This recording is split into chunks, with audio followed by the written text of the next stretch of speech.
Greetings, my name is Michael Miller. This is a Michael Miller trademark training video out to you because you're watching. Thank you and welcome. It's meant for Michael Miller Pilates licensed affiliates, licensed presenters, the Core New Core, and anyone interested in surviving and thriving as a Pilates instructor or student or human being. Meaning you could just be interested as a human being in movement and come away with an understanding of core new tension, and you don't have to care or be interested in anything about Pilates. That's why there's two things. So, Christy, meet Ellen. Ellen, meet Christy.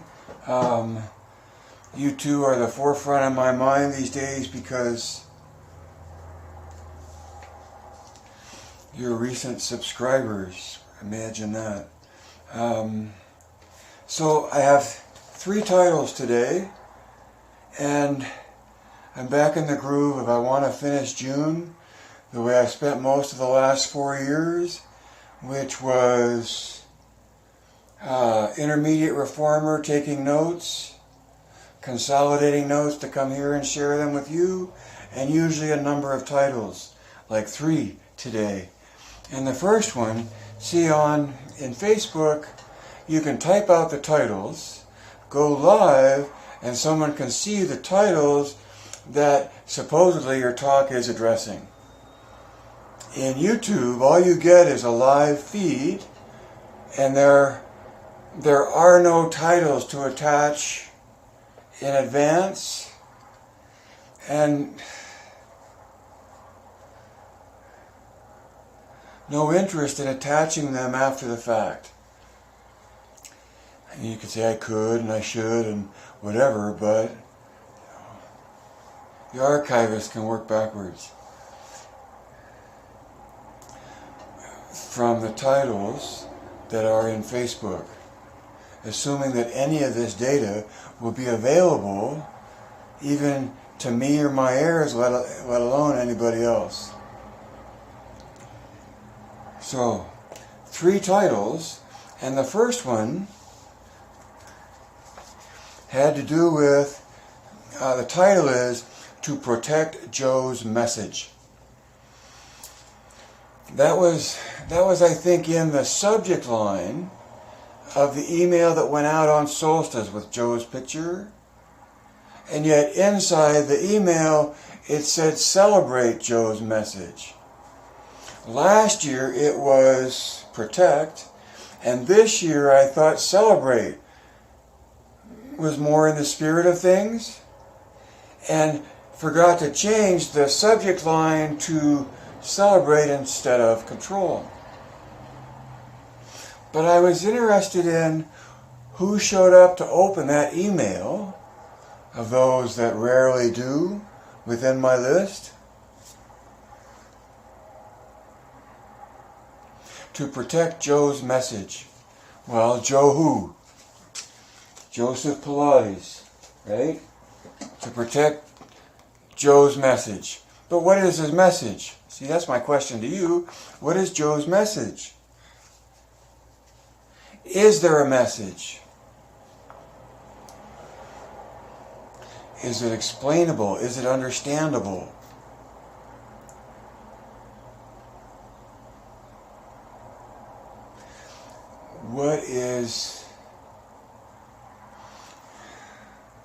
What are you protecting that is Joe's message? See, what is Joe's message?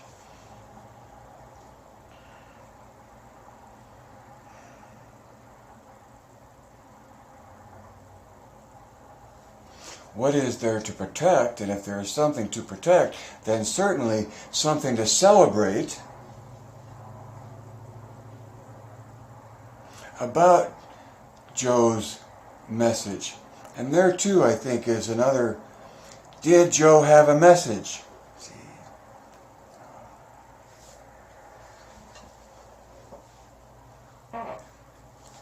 He who would have you believe there is no message would have you believe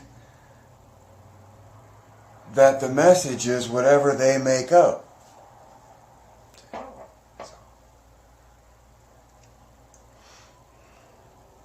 So eventually, nothing will change. The aristocracy will always be what it is.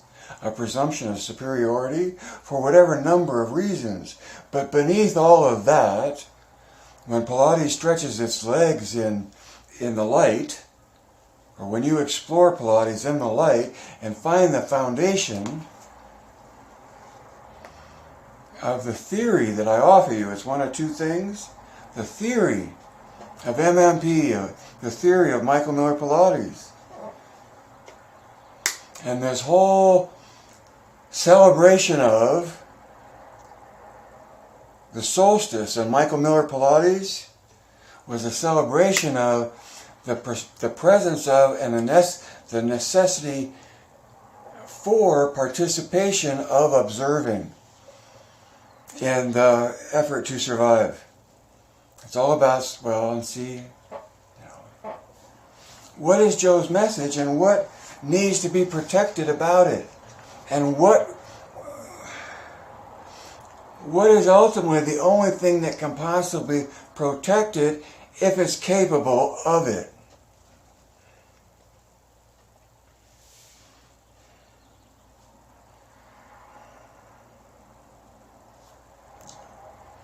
How have you protected it so far? What do you think there is that's important to protect? What of protecting Pilates? Now that's different maybe than Joe's message, because Joe's message assumes there's a message. But even if you're in the realm of Pilates, there is no Joe's message, but where is the survival for Pilates?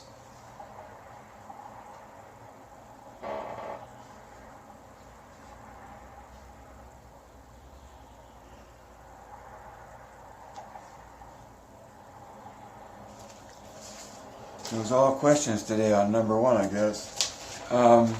Number two is a quote.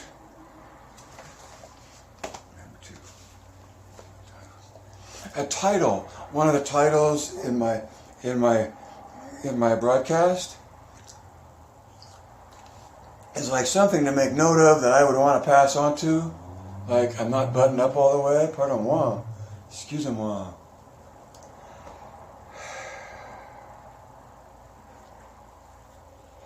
But my second title is this whole thing about me suggesting to you that you ask yourself, does that make sense?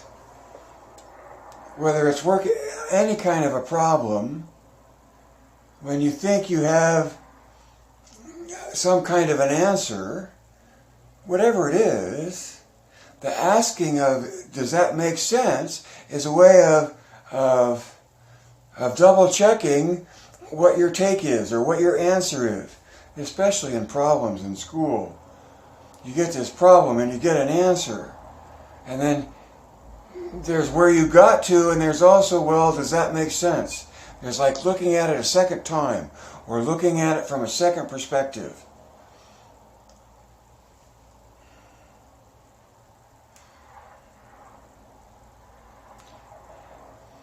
And in the case of CT and MMP, it's great because they both make sense. You can make sense of them. You can feel them. So, does that make sense? But in all kinds of things, in all kinds of, when you found an answer, be so humble as to ask yourself, does that make sense? Right? And do it for yourself, not for anybody else. It makes you stronger in whatever take on things you choose to pursue. And then number three is another quote off of a sign that someone walking by a beggar who was rattling a cup and was blind. I forget what the original message said, but the message that changed on a different, changed the message on a different piece of cardboard. It's a beautiful day and I can't see it. Like stabs right to the heart of the matter in some way. It's a beautiful day, because his alms were much more frequent, and it was in the message that mattered.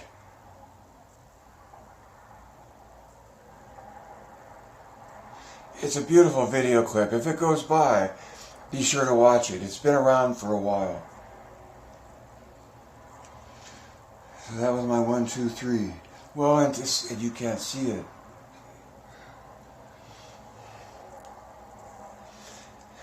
The fact that you've heard me focus on 2 theories, one called CT and one called MMP, that CT is about biomechanics, and MMP is a point of view of Pilates, one between yours, mine, and everybody else's. But those 2 theories,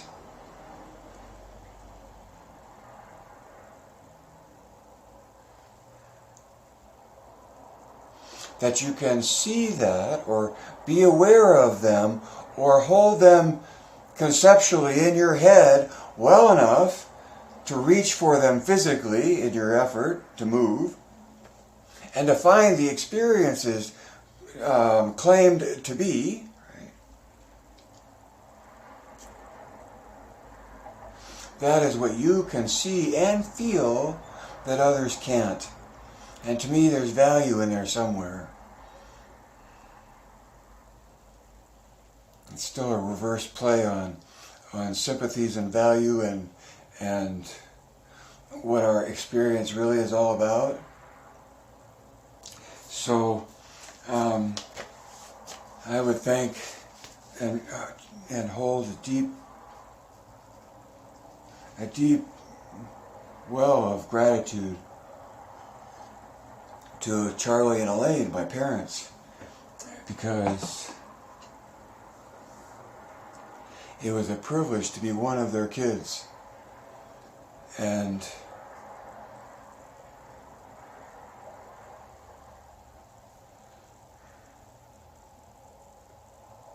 whatever my life has been and yet to become that has any good to it is attributable to Charlie and Elaine.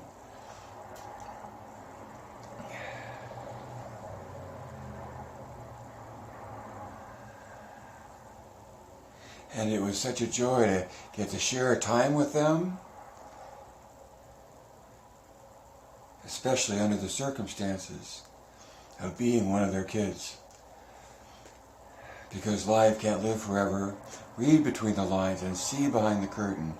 Connect the dots.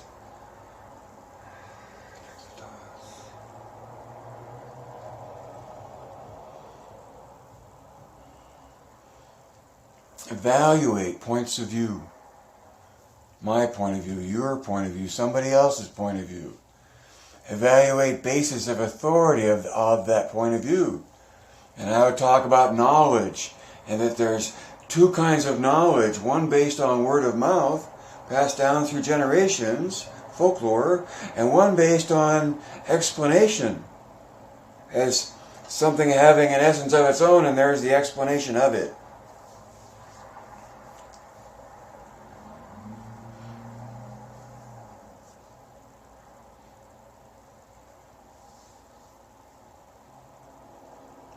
Whenever it is that you end up diving into an effort and finding a coordination of being, thinking, and observing, you're absorbed in it, right? You're lost in your effort. But not lost, but you're present in your effort. And when that presence pops, something happens, you start thinking, you lose the connection, you get distracted. You can't just dive in forever. When your concentration is lost, you lose that control, that experience you're in or in pursuit of when you do Pilates.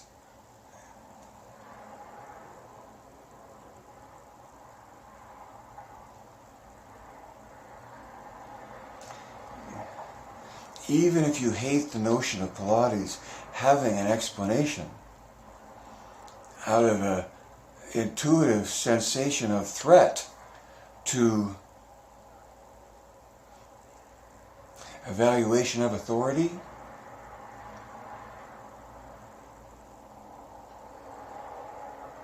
being aware of it, meaning the being aware of the second thing, Michael-Miller-Pilates, MMP, as a theory that seeks to explain Pilates as an experience. That's what it is. In MMP, Pilates is an experience. That's what it is.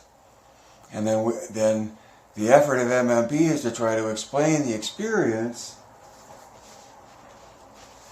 based on what Joe wrote in his book, not based on what anybody... Well, having heard a lot of what people say, word of mouth knowledge, but basing the point of view on what Joe says in here. Three things. The definition, the statement that contrology develops the body uniformly, comma, I know there's more to the sentence, but that's all that Michael-Miller-Pilates takes to focus on uniform usage as a state of being in the body in the moment of the doing. I'm taking a long time to say my goodbyes. See, as the experience is in the moment. So it's a state of presence. It's being present.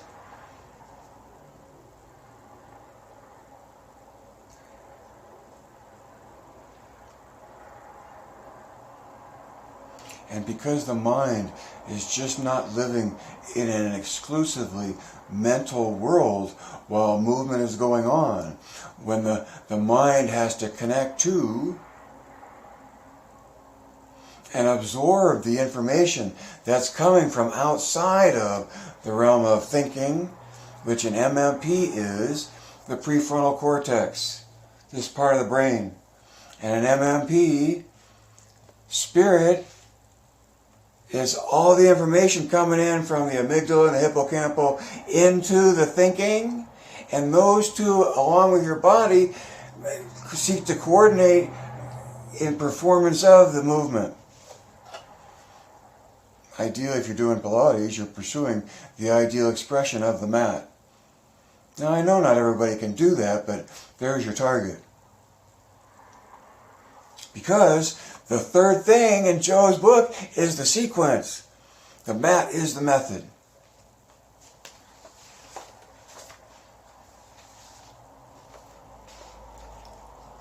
And what makes you a high priestess or a hermit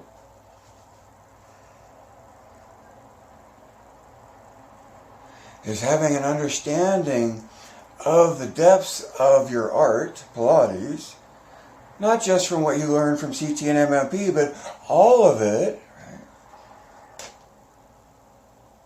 that allows you to make it or take it more personally with your student than a large company seeking to maximize profits by limiting depth.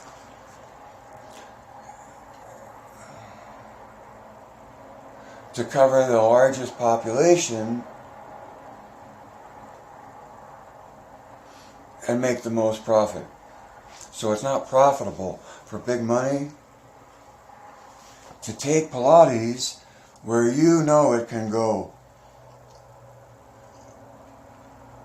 Just to take your understanding of the theory.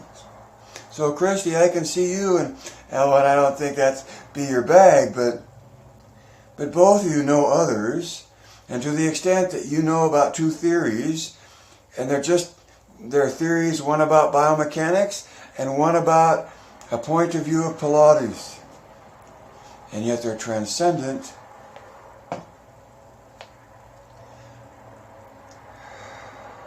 Folklore is word of mouth. Knowledge. Theory is explanation knowledge.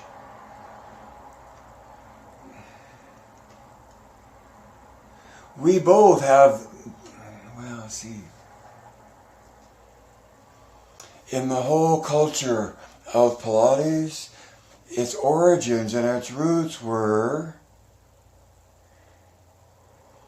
one that immediately became advantageous to mythify its origins and make those who interpret the myth the authority.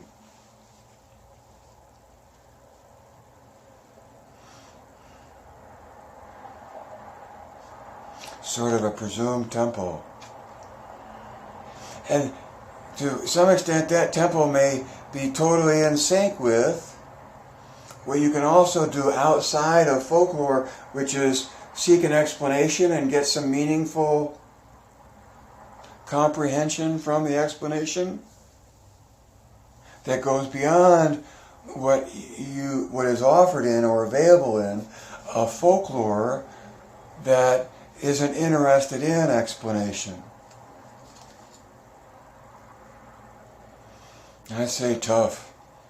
I say look at what big money's already doing, and look at how competitive the market is,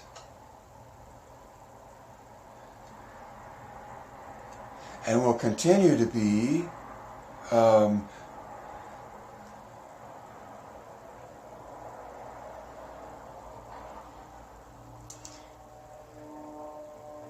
the market, the Pilates market, will continue to be monetized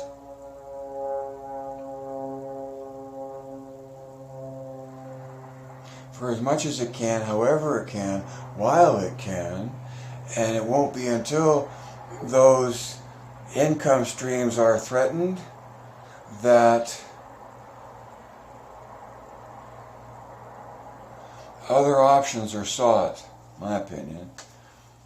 Yet I face an unknown future and see competition in a realm that everybody's already in, and it's continuing to grow, and big money continuing to be more and more efficient at making it a big money experience from birth and after. And if you're a boutique, to what extent are you a boutique? If you're a training school, to what extent is your training anything other than another part of the potpourri of training programs that are all based in folklore?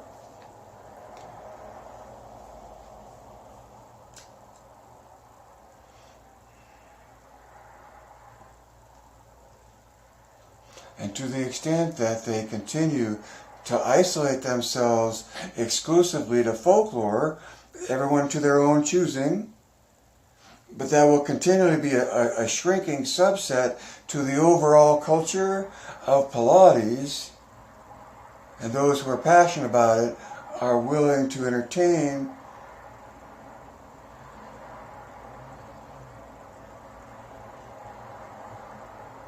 those who are passionate about it with notions or ways of looking at things beyond just word of mouth, which is what folklore is, which is the bulk of the body of the Pilates culture. Gosh. So both of you, you know, are sophisticates in a point of view that because it transcends the culture, and so you walk among kings and queens and fools without making waves, but definitely having the knowledge. There's a lot of you out there already. Now Ellen's been into this a lot longer than you, Christy, but comprehension of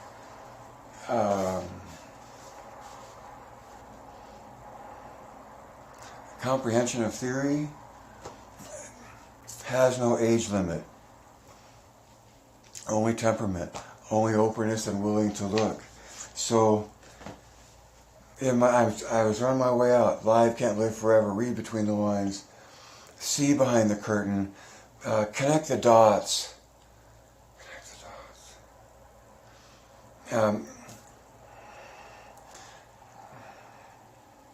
Like who gains from this point of view, and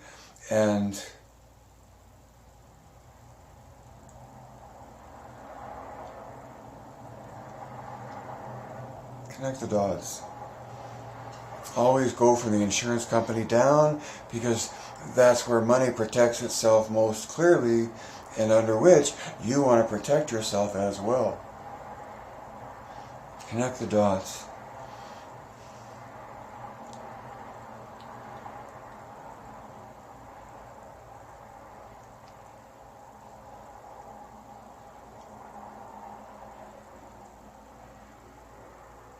And from there, evaluate your perspectives, your points of view.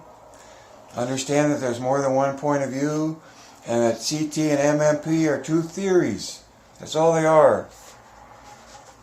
Now, they claim that each can be felt, but maybe not. Maybe you can't. Maybe you won't. Maybe you won't want to. But they're two theories. And the more you know about them, the more it might influence how you move and how you help others move. Charlie and Elaine, thank you for allowing me to pursue my point of view.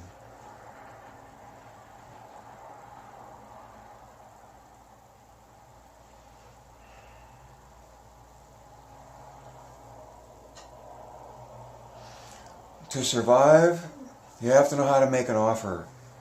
And an offer can just be for an amount. An offer, an MMP offer, is how much time for how much money. Offer ends by this moment and paid in advance.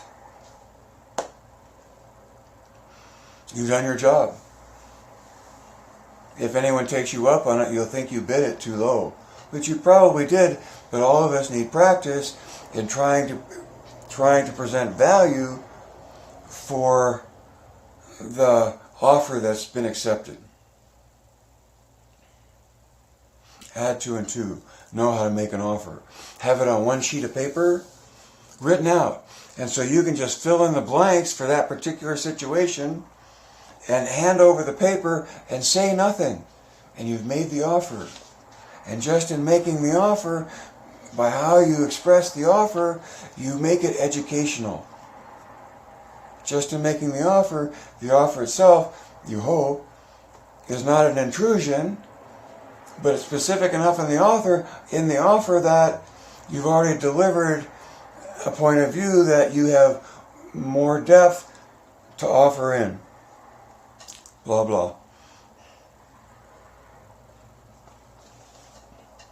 The 2 last things on my goodbye on a broadcast are direct your thinking. I get off talking about that one too much too often. And then finally, Geist.